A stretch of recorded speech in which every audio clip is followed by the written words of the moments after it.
Hi there, YouTube. This is Mtnboy for hopefully my third and final review of the Kobalt 24 volt brushless cordless saw. And I've had this about almost a month now. I've used it about 4 or 5 times up on my property, clearing a trail. I've got about 300 or 400 yards of trail now.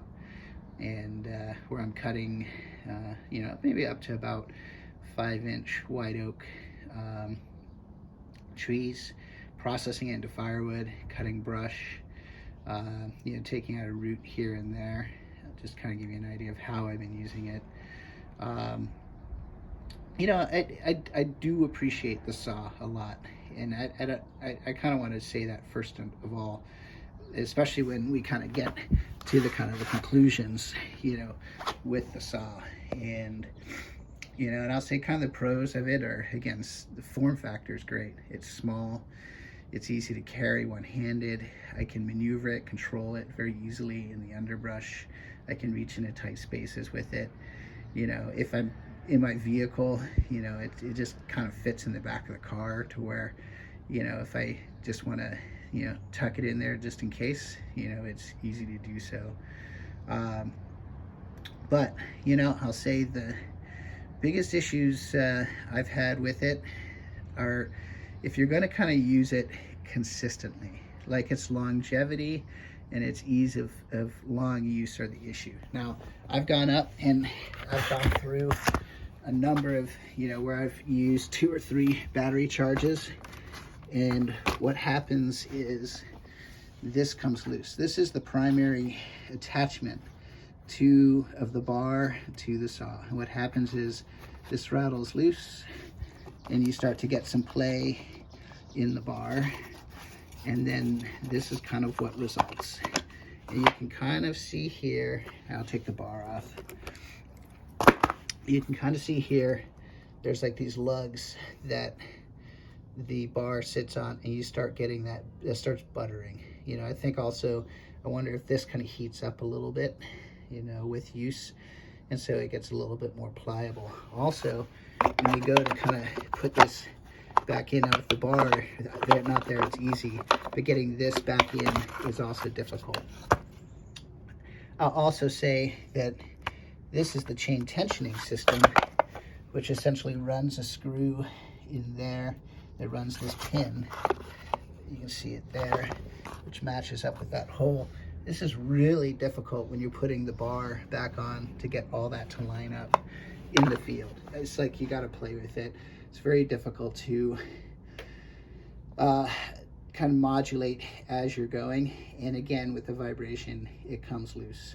When you go and look at like the steel that fits the same niche, it's all metal on metal. There's like a, metal dogs on a metal bar, and then the chain tensioning, it's like a big oversized gear that it's almost like a clutch. And so again, it's metal on metal, and it's really easy to adjust, so you can kind of be running the right chain tension.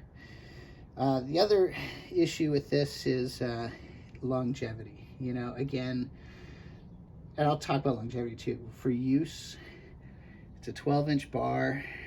It's a smaller chain. There's only so much cutting surface area that is going to dull fairly quickly. I think the first hour or 2 of use, it was great, then it dulled. I think that's your sharpening cycle. I was curious, so I ran it longer, and after about 4 hours, it's difficult to cut. And I think if you're going out and you're going to use it for half a day, either you got to bring an extra chain, or you got to get proficient at sharpening in the field. And I think the other issue of longevity is if you're going to be using, like, say you're going to be cutting firewood every year, or you're going to be cleaning up limbs on your property every year, I don't think this saw is going to last. You can see just after 5 or 6 visits, you can already see wear and tear on the saw starting to occur. Again, I would kind of, if it's going to be an every year type of saw, I would spend the extra money and get something built a little bit better. And I think you'll be happy for it, because it'll work better. Like, you won't get that play The adjustment will be easier. Life will be easier. So, conclusions. I think this is a great saw for, going camping, going overlanding, having it four-wheeling in your truck where, hey, you might need to clear a down limb, but you're just not going to use it very often. And same thing if it's going to sit in your garage and you don't have to worry about like gas mixture or anything going bad or the carburetor fouling. It's just if you need it, either storm damage, you go out, you clear it. And it's something small, it's not going to take up too much space. It's going to use the same batteries that you use in your other tools. What am I going to do? I think I'm going to return this, and then I'm going to get probably the Kobalt 80 volt 16-inch version of this. It has a bigger battery. It's much more robust. It's actually built by I think it's Green Machine or kind of another company, whereas I don't think this one is the same as another company, and so I think in looking at it and looking at how the bar attachment goes on, the tensioning system, it's much more like a traditional gasoline powered chainsaw, and it's a little bit bigger form factor. Maybe what I'll try to do is see if I can find it, and then maybe even buy like a 14-inch bar for it with a heavier chain and go with that. I kind of, if it wasn't easy for me to return this, I'd probably keep it and just buy a second saw and just kind of keep this around for incidental. But since I can return it and I can put the money from this into something else, I'll go ahead and do that. Anyway, thanks for watching the video, and I'll talk to you later.